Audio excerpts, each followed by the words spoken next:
Donc, problème 1, erreur de linéarité.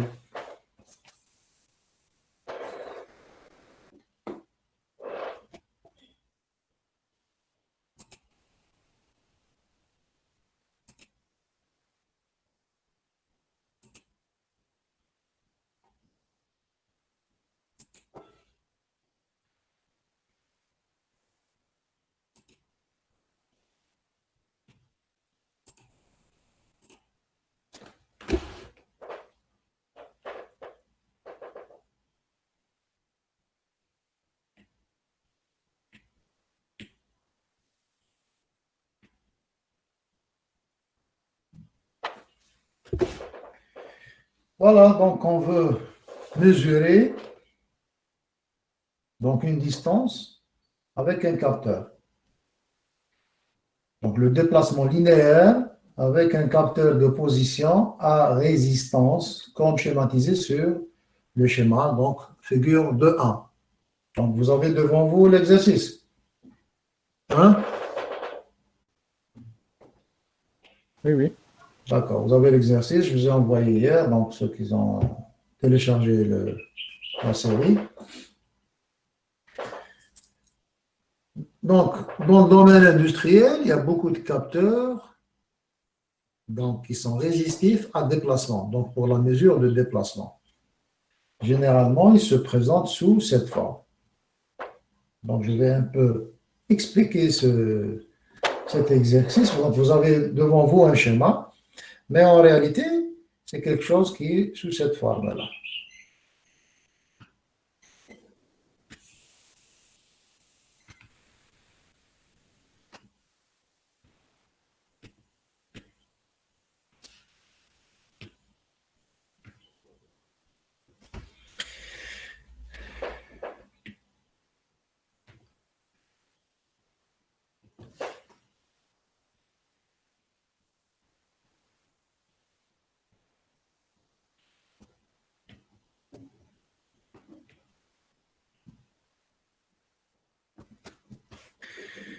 Voilà, donc ça, c'est le substrat.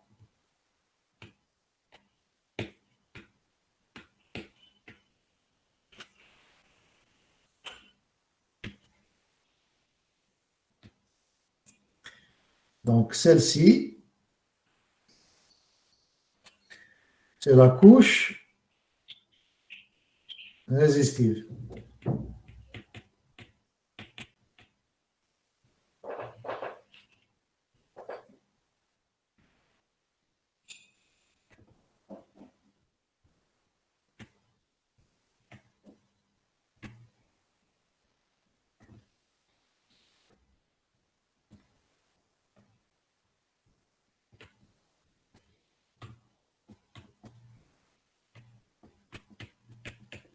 Ça, c'est la masse.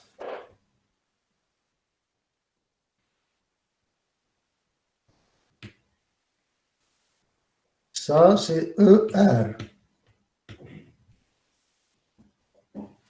Donc, ER qui est donné dans l'exercice 10 volts.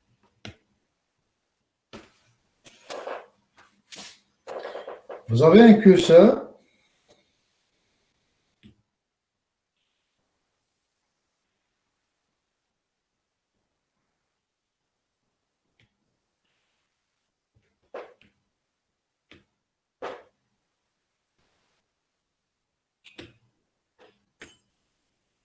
Ça, c'est VS.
Voilà, donc la résistance variable, elle se présente comment? Cette résistance variable, vous avez un substrat, bien sûr, isolant.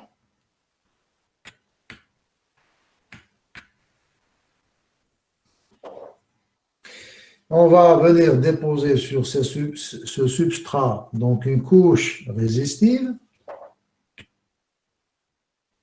Cette couche résistive, c'est une couche qui a une certaine épaisseur, qui a une certaine résistivité, qui a une certaine longueur qui vaut L. Et on connaît bien sûr sa largeur et son épaisseur. Donc, on connaît toutes les dimensions de cette couche. Donc, on peut connaître la résistance max. Et je peux connaître un paramètre très important qui s'appelle la résistance linéique.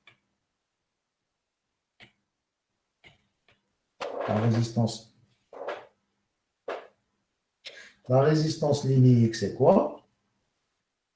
Elle est donnée en kiloohms par mètre. Ça veut dire combien de résistance par unité de longueur. Donc ça, c'est un curseur. Le rouge ici, c'est un curseur. Et c'est la sortie qui se déplace. Le curseur, ce curseur, se déplace de droite à gauche. Et quand on est à cette position, par exemple, je peux mesurer la distance, ou le déplacement, pardon, x. Si je suppose que ici, je suis à 0.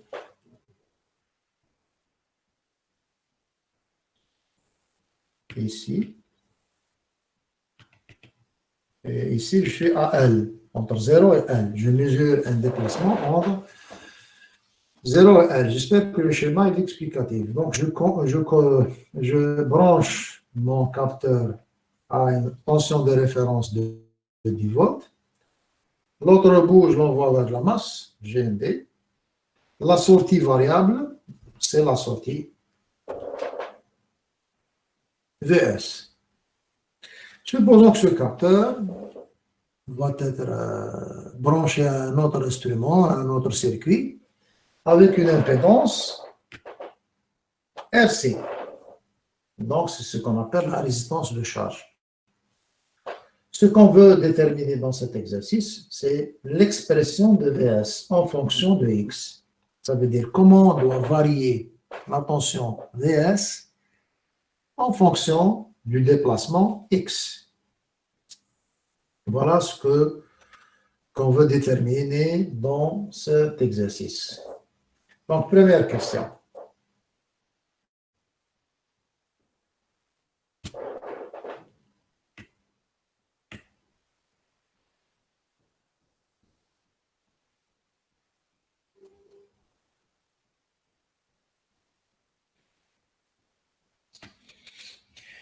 Question A.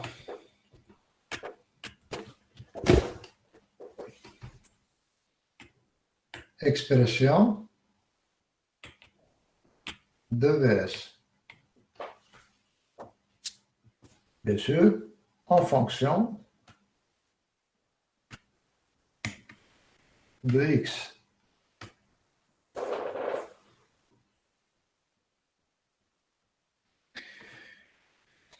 Comment on exprime VS? Donc, si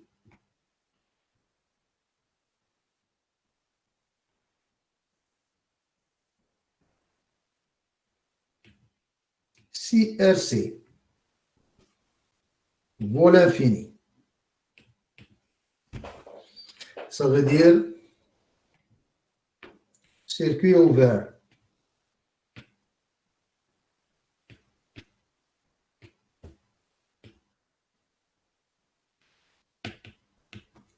Circuit ouvert en sortie. Je vais exprimer VS comme suit. C'est très facile, ça, vous l'avez fait. Donc, je peux exprimer VS comme étant égal à un diviseur de tension. Donc, c'est Rx sur RL que multiplie ER. Ça, c'est dans le cas où vous avez un circuit ouvert en sortie, c'est-à-dire qu'il n'y a pas de résistance de charge.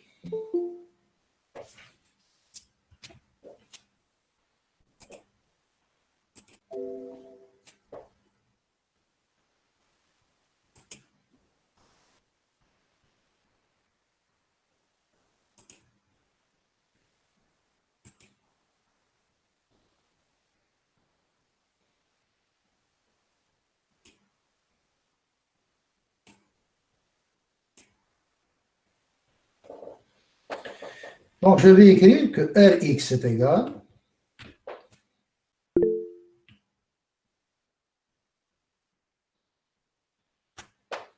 à RL, résistance linéique, multiplié par X, que divise R linéique multiplié par 40L fois ER,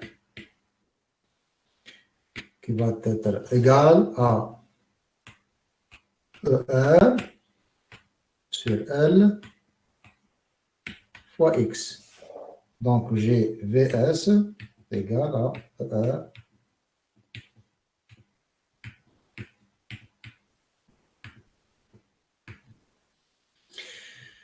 on voit très bien que dans cette expression, vous avez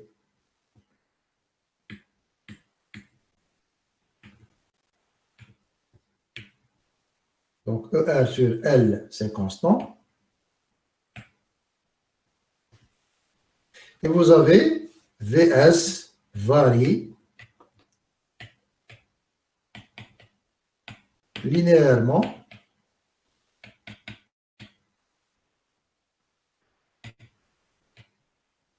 en fonction de X.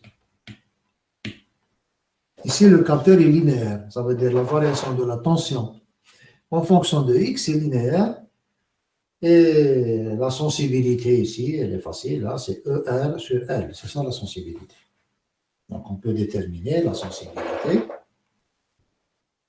La sensibilité ici, S, 0, c'est delta VS sur delta X, qui vaut ER sur L. Ça, c'est la sensibilité. On peut la calculer facilement. Ce n'est pas ça qui est demandé de toute façon. C'est juste une explication comme quoi que si la résistance RC, la charge vaut l'infini, circuit ouvert en sortie, vous avez juste la mesure de tension. Malgré la mesure de tension, vous avez un voltmètre. Il n'a jamais une impédance d'entrée infinie. Et donc, vous avez une tension VS qui varie linéairement en fonction de X. Ça, c'est l'idéal. C'est l'idéal. Mais on va voir que ce n'est pas exactement comme ça. Maintenant, on va prendre la considération.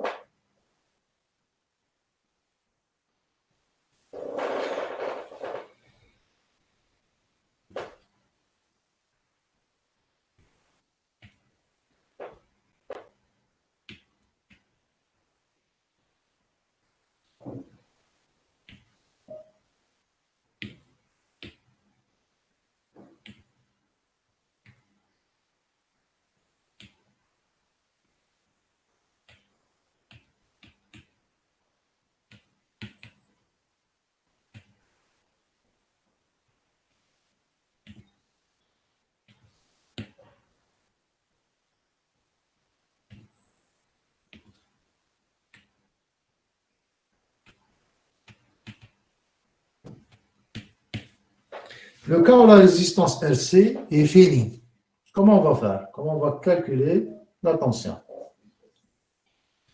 Eh bien, VS va être égal à quoi? Va être égal à la résistance Rx parallèle à RC que divise Rx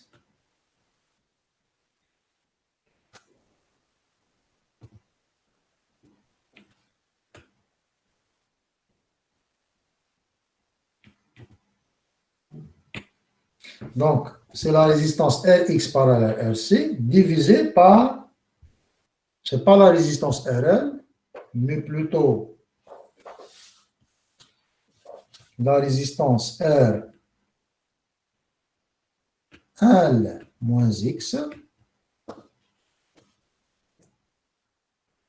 plus Rx parallèle RC fois, attention, ER. Vous voyez maintenant pourquoi on a fait ça? Parce qu'en réalité, le schéma équivalent, vous avez, c'est comme si vous avez une partie comme ça,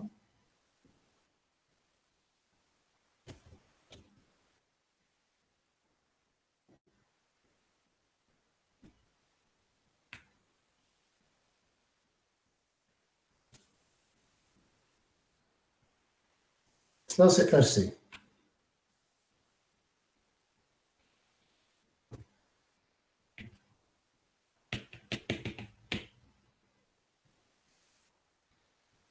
Ça c'est Rx. Et ça c'est R L moins X, cette résistance.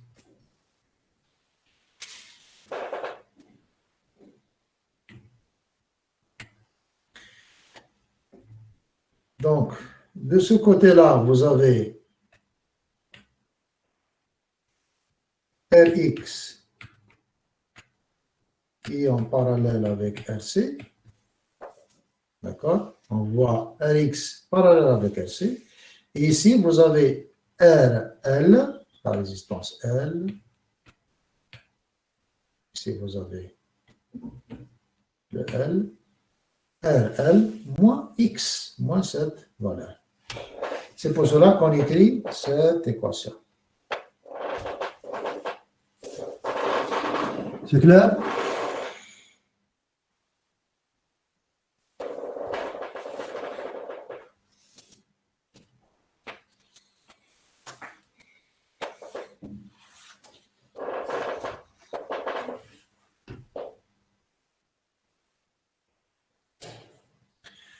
Donc, je vais donc calculer l'expression de VS. Bon, tout à l'heure, quelqu'un m'a envoyé un email comme quoi et, les transparents ne changent pas et n'entendent rien. Il faut un écho hein, pour savoir si vous m'écoutez ou non. Ouais, ouais, on vous écoute très bien. Quelqu'un m'a envoyé un email et m'a dit Même, non, même normalement, c'est enregistré, normalement. Il y a des perturbations. Non, non. ah, d'accord, le cours ou le TD? Aucune idée, aucune idée. Cours. Les deux, monsieur, normalement. Ah, d'accord.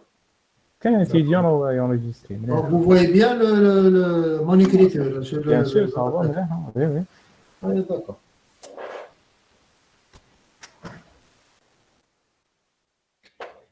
Donc, je vais continuer de calculer VS.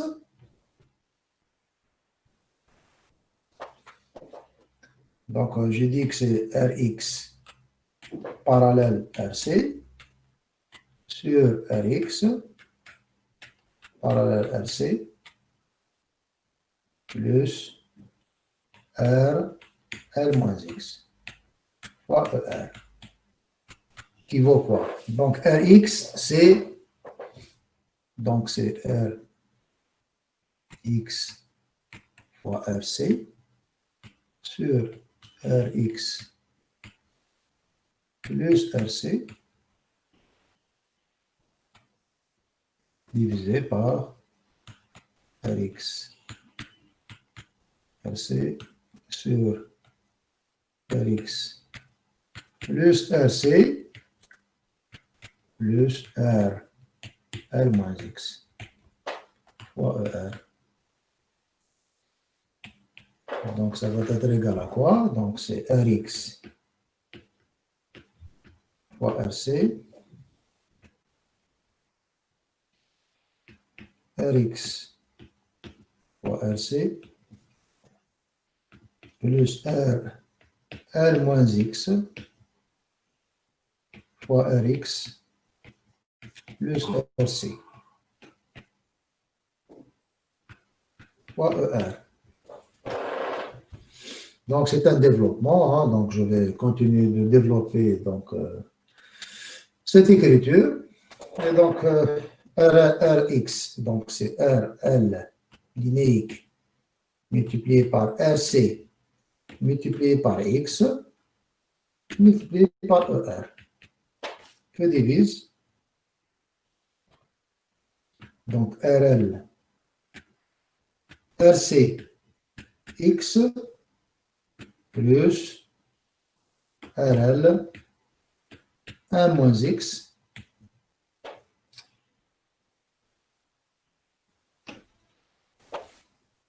je multiplie RL fois X plus RC. Voilà. Je vais encore développer. Donc, ce terme-là,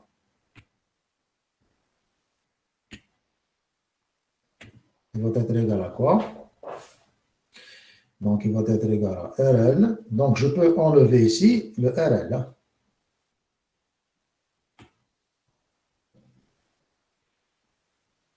Et le RL. Je l'enlève. Il me reste quoi?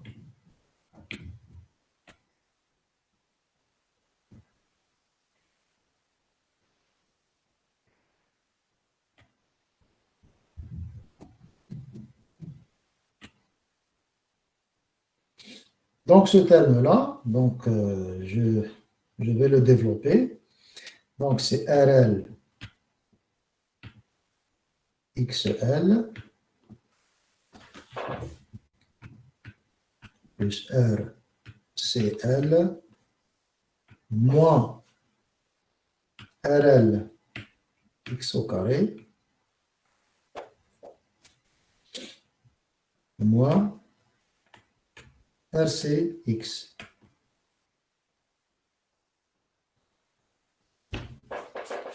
C'est clair?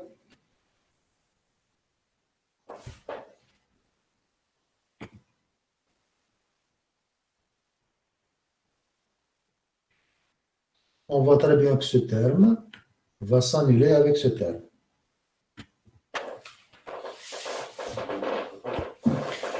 Ce qui reste dans le dénominateur, c'est ce terme-là.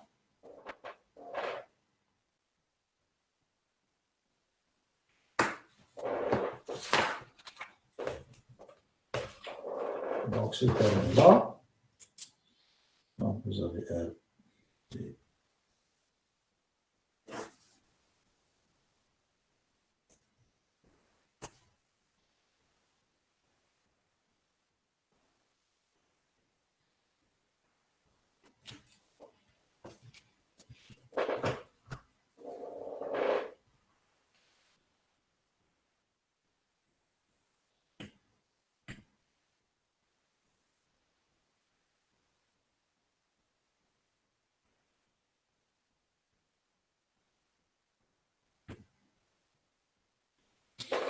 Voilà, donc VS égale, après simplification,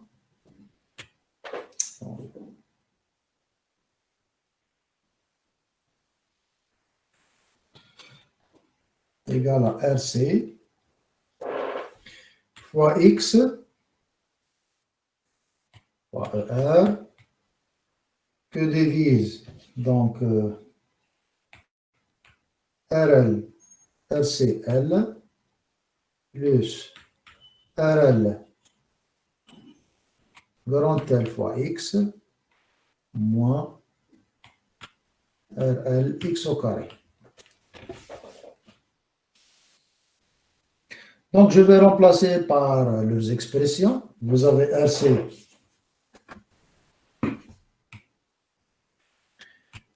RC est égal à quoi? À 10 kΩ. RL égal à 10 kΩ par mètre. L égale à 1 mètre. Et ER égale à 10 volts. Donc l'équation s'écrit comme suit. Vs égale à 10x fois 10, donc ça fait 100. X, et divise. RC, donc c'est 10 fois L, donc c'est 10. Plus RL, 10 fois L, donc plus 10, X, moins RL, qui vaut 10 fois X au carré. Et donc ça donne 10X sur 1 plus X moins X au carré.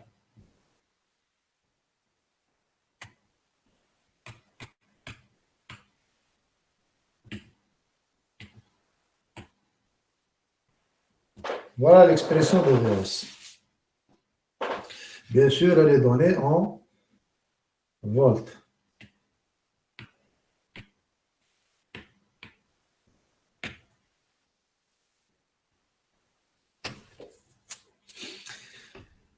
Bon, au dénominateur et nominateur, j'ai utilisé des résistances en kiloohms, donc ça se simplifie. Hein. Donc c'est pour cela que je n'ai pas utilisé des ohms, des kiloohms, parce que ça se simplifie entre le numérateur et le dénominateur.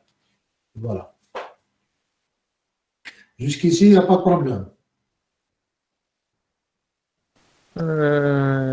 كيف les unités واقع ما فهمتش bien.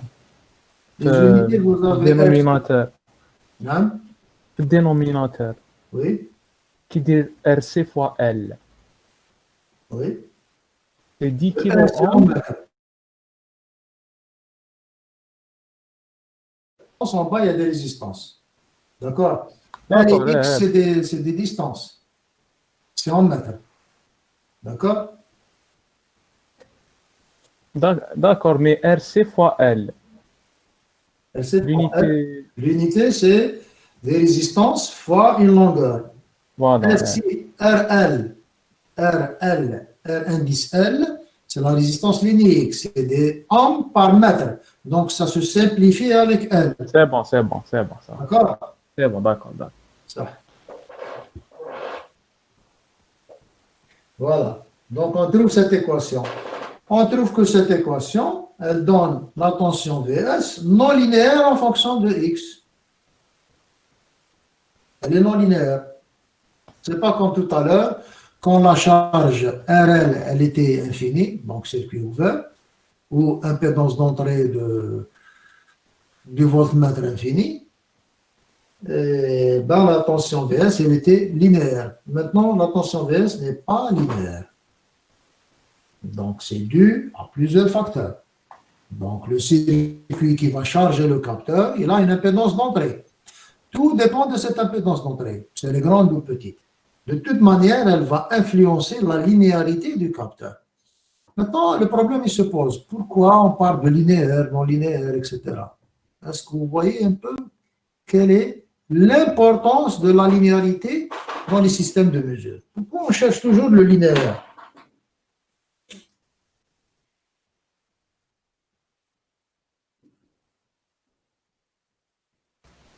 Pour calculer les erreurs, non? Non, mais souvent, on préfère un système linéaire à un système non linéaire. Parce qu'un système non linéaire, de toute manière, il va introduire une erreur de linéarité. Donc, ça dépend le degré de non-linéarité du système. Une erreur de linéarité nulle qui n'existe pas d'ailleurs en pratique, ça veut dire que le système il est parfaitement linéaire. Le système linéaire permet une gestion du système plus facile, c'est-à-dire après par l'électronique. Quand on parle d'un amplificateur, vous amplifiez un signal avec un amplificateur. L'amplificateur est linéaire. Le convertisseur analogique digital est linéaire ou non linéaire?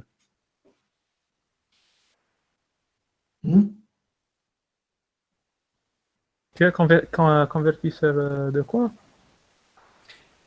un convertisseur Analogique, analogique digital. De toute manière, vous ne pouvez pas traiter un signal numérique si vous ne le convertissez pas en digital, bien sûr. Vous connaissez ce composant ou non? Analog to digital converter.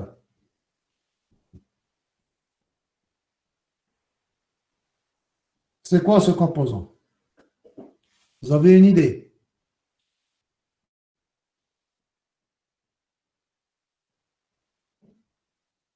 Bon, vous utilisez des cartes à microcontrôleurs comme Arduino, comme les PXSF, etc. Ah, je pense que vous faites un module microcontrôleur. Je ne sais pas si en premier ou en deuxième semestre, je ne sais pas. De toute façon, vous faites un module microcontrôleur, peut-être en deuxième semestre, je ne sais pas. deuxième, ouais, troisième année, deuxième. Premier semestre, pardon. Premier. En licence, vous avez fait aussi microprocesseur ou microcontrôleur, non? Oui, premier semestre. Troisième année. Donc, généralement, quand on parle de microcontrôleur, vous prenez l'Arduino, vous prenez n'importe, c'est Atmega le microcontrôleur. Je n'ai pas Arduino, mais à l'intérieur, c'est un composant Atmega. Atmel, le fabricant. Vous avez le PIC, c'est microchip. Vous avez Motorola, vous avez Intel, vous avez plusieurs fabricants de microcontrôleurs, qu'un LPC Expresso.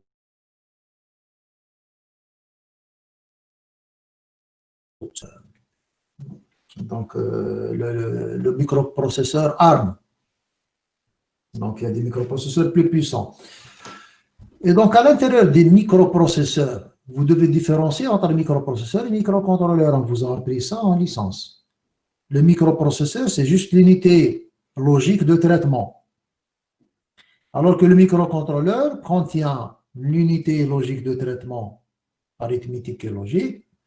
Donc, plus les périphériques, les entrées-sorties, plus le timer, et plus un composant essentiel que souvent il est incorporé dans les microcontrôleurs, qui s'appelle le convertisseur analogique digital.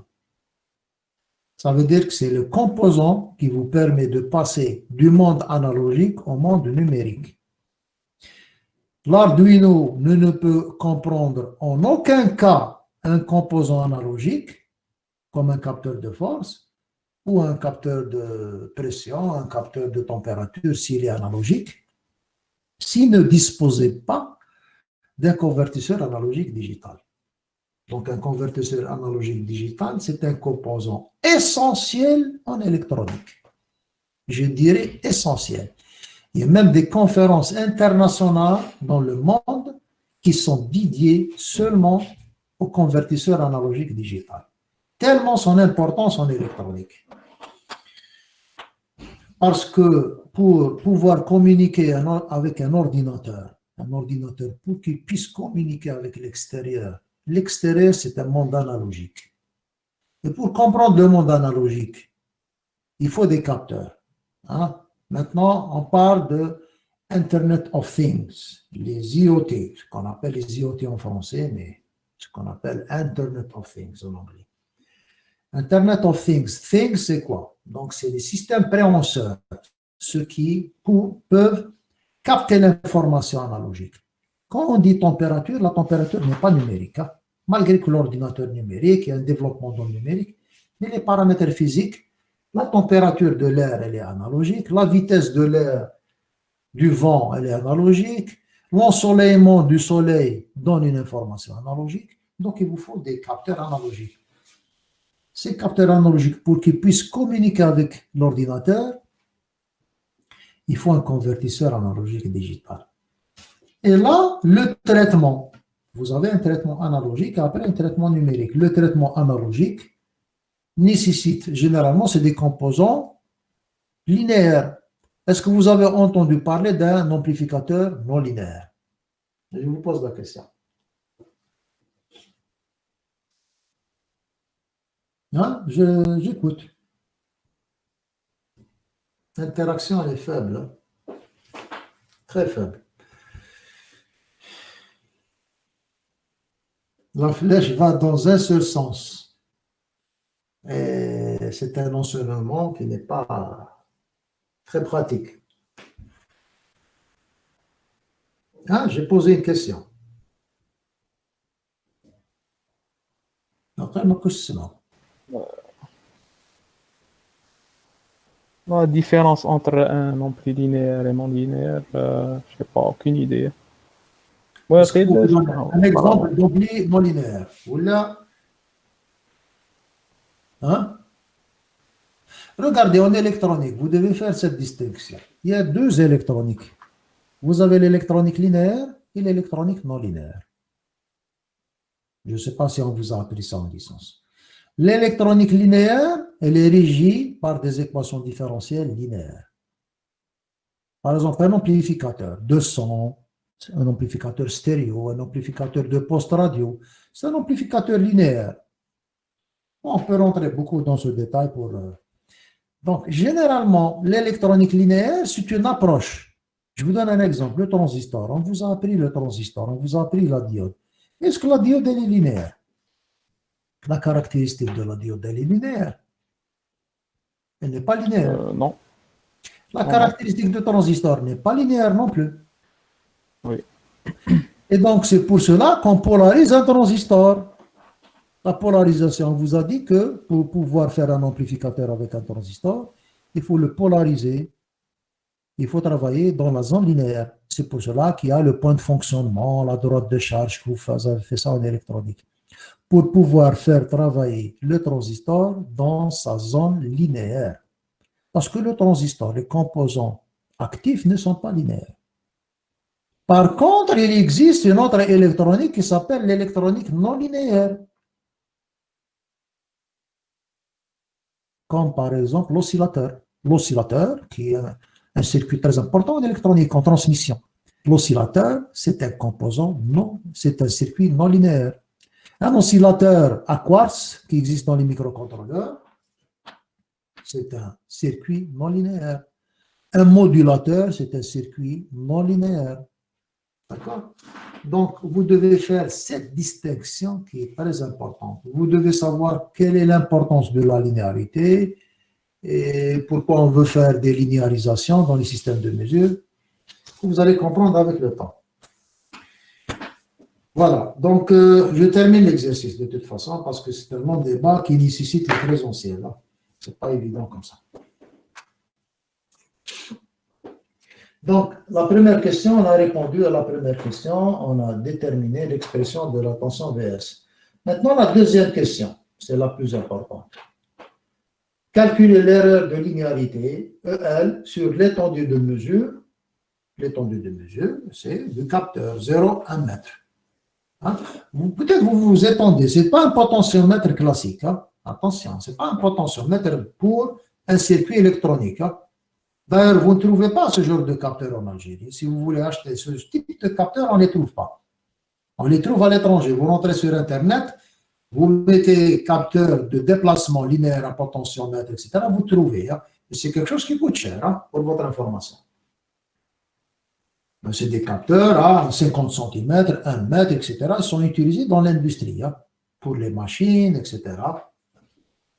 On les trouve partout, hein, ce genre de capteur. Peut-être il apparaît simple comme ça, mais technologiquement, vous avez plusieurs capteurs de déplacement. Hein, capteur à potentiomètre, capteur magnétique, capteur optique, il y en a plusieurs types. Hein, plusieurs types dans l'industrie. Tout dépend de l'application. Voilà, donc, deuxième question. Question numéro donc, B. Calcul de YL sur l'étendue de mesure 1 mètre. Voilà. Comment calculer l'étendue plutôt l'erreur de linéarité?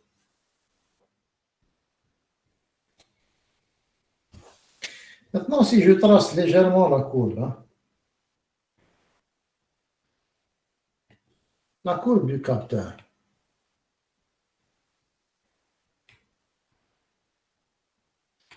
ça c'est X, ça c'est Vs. La fonction Vs est égale à 10x 1 plus x moins x au carré.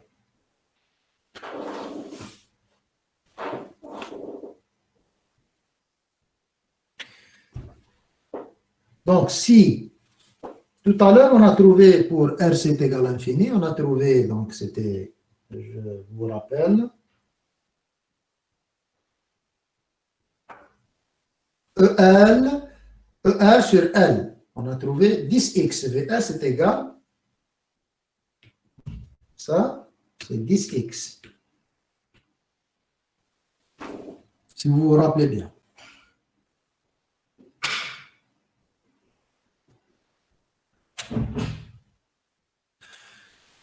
Donc, si le système il est idéal, ça veut dire RC est égal à infini.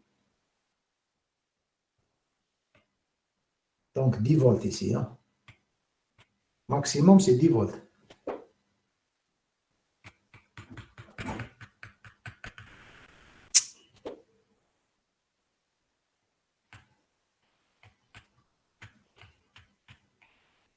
Ici, c'est 1 mètre.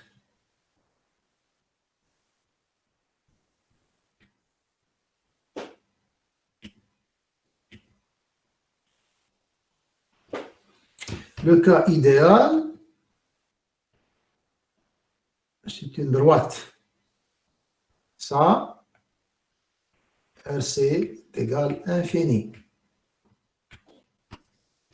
Quand la charge elle est infinie, vous avez une évolution de tension parfaitement linéaire en fonction de x. Par contre, quand vous avez cette fonction, comment je peux la tracer?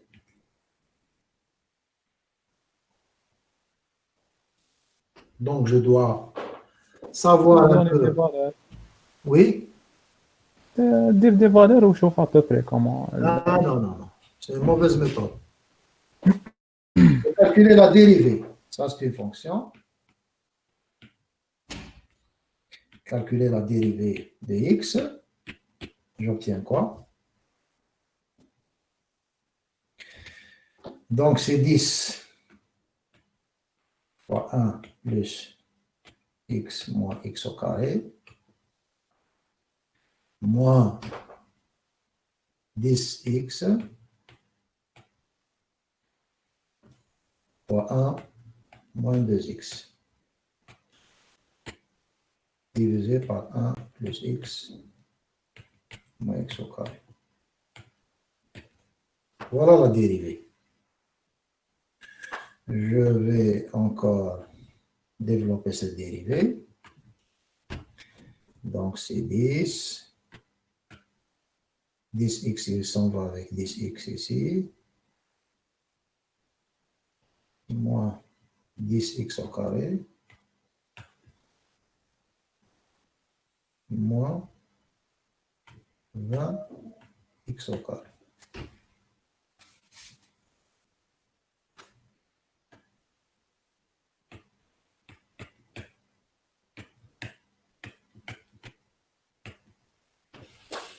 Et donc, ça fait 31. Donc, 10. Monsieur, plus 20x au carré. Hein? C'est plus 20x au carré, non pas moins. Ah oui, très bien. Ça.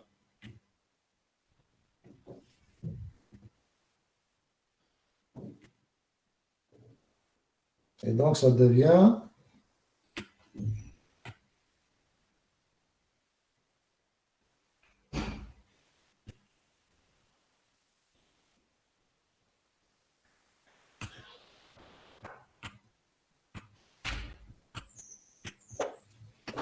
voilà. Donc, je calcule f' de 0.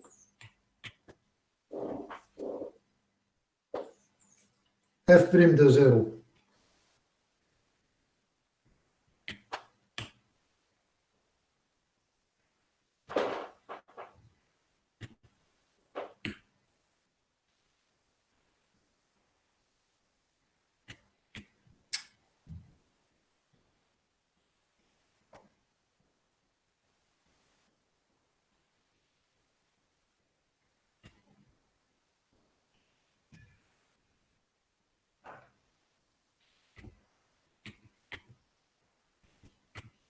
f' de 0, donc c'est 10.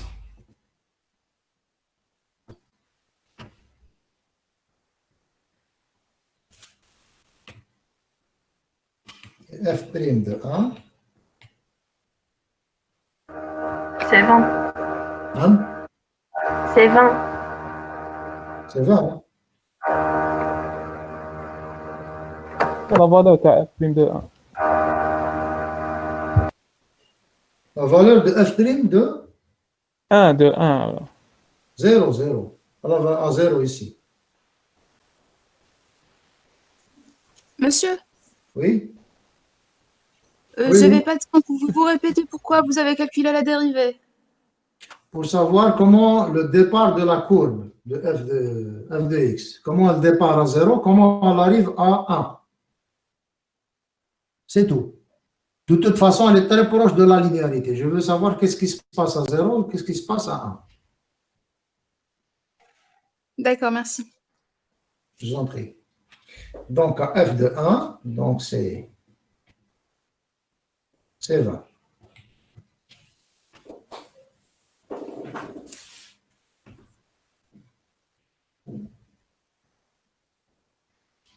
Ça veut dire quoi ça? Ça veut dire que la pente ici, le coefficient directeur au départ, il est dans ce sens. C'est 10. 10 sur 1, donc c'est 10. C'est-à-dire la tangente à l'origine, elle est comme ça. La tangente ici, elle est 20 sur 1. Donc ça fait quelque chose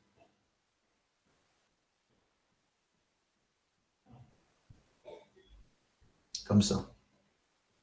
Beaucoup plus aiguë. Elle est à peu près comme ça, la tangente.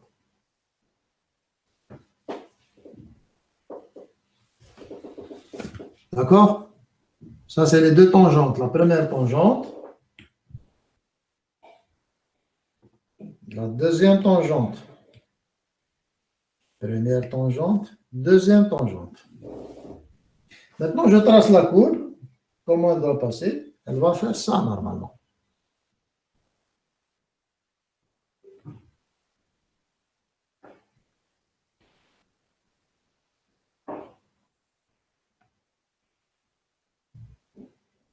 Voilà.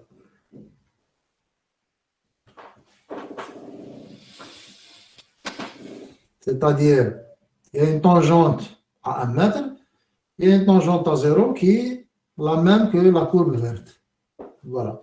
Quand RC tend vers 0, cette courbe rouge devient la courbe verte.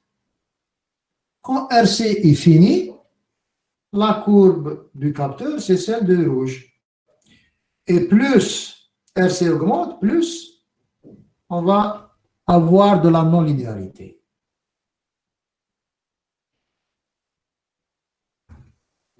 Donc la non-linéarité, on peut la calculer. Cette non-linéarité va dépendre de RC. Donc ce que je veux mesurer ici, ce que je veux